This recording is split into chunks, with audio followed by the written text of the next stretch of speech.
Welcome to Legacy Lore, where we don't just tell history, we tell the embarrassing parts too. Today we're meeting Britain's most confident monument, the Cerne Abbas Giant. A giant chalk man who has been flexing, swinging his club, and making historians blush for over a millennium. By the end of this video, you'll never look at English countryside the same way again. Because this guy isn't just big, he's boldly inappropriate. The Giant on the Hill.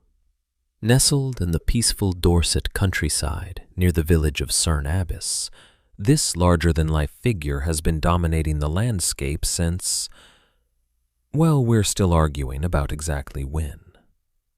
He measures 180 feet tall. That's taller than most church steeples. His shoulders are wider than a double-decker bus, and that club in his right hand, a whopping 36 feet long. But let's be honest, nobody comes here for the club. It's the other prominent feature, that enthusiastic 30-foot erection that has earned him the affectionate local nickname, the Rude Man of Cerne.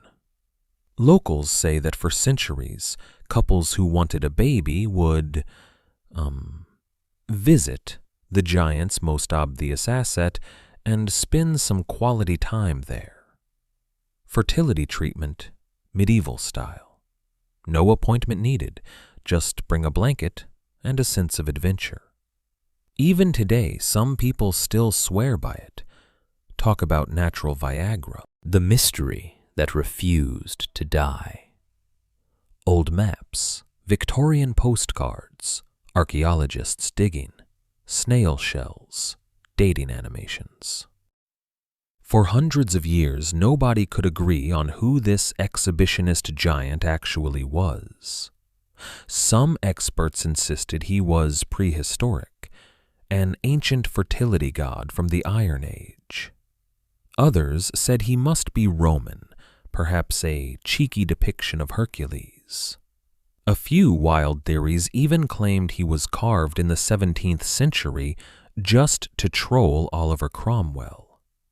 Basically, historians were throwing guesses like darts in the dark. Then science showed up and ruined the party. In 2020 to 2021, the National Trust did proper archaeological work. They dug tiny trenches, studied ancient snail shells, and used fancy optically stimulated luminescence dating. The results? Drumroll please. He's not prehistoric. He's not Roman. He was carved between 700 and 1100 AD, smack in the middle of the Anglo-Saxon period. So while England was busy becoming Christian and building monasteries, someone decided, you know what this hillside needs? A giant naked dude with a club and a permanent confidence boost. Truly the most medieval flex in history. The Hercules Revelation. Saxon warriors, Viking ships, mustering scenes. In 2024, Oxford University researchers dropped what might be the best theory yet. They believe the Cerne Abbas Giant was originally meant to be Hercules, the ultimate strongman of the ancient world. Think about it.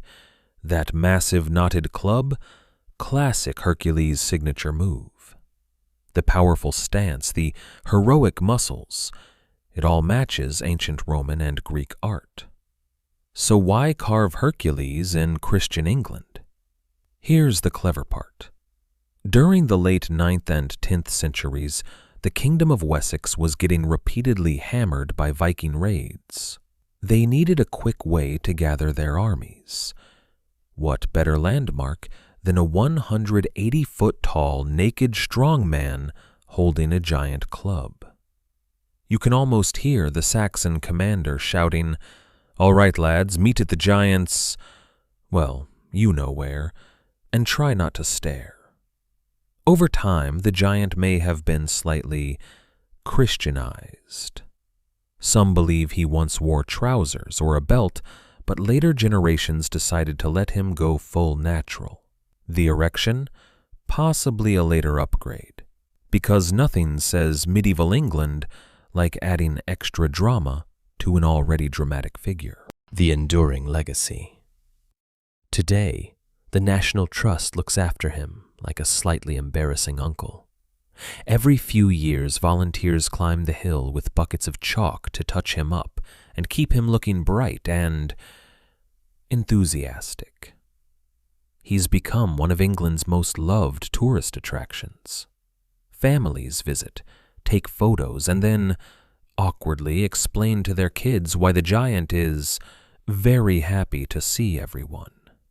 Whether you see him as a fertility god, a Saxon Hercules, a medieval morale booster, or just England's way of saying we have no chill, one thing is clear.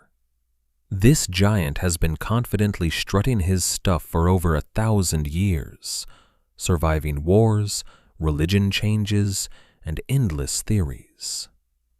And he's still standing tall. Very tall.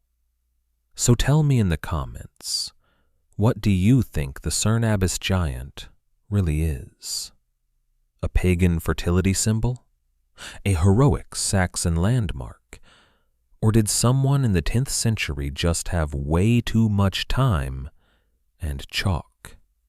The wilder your theory, the better. I read every single one.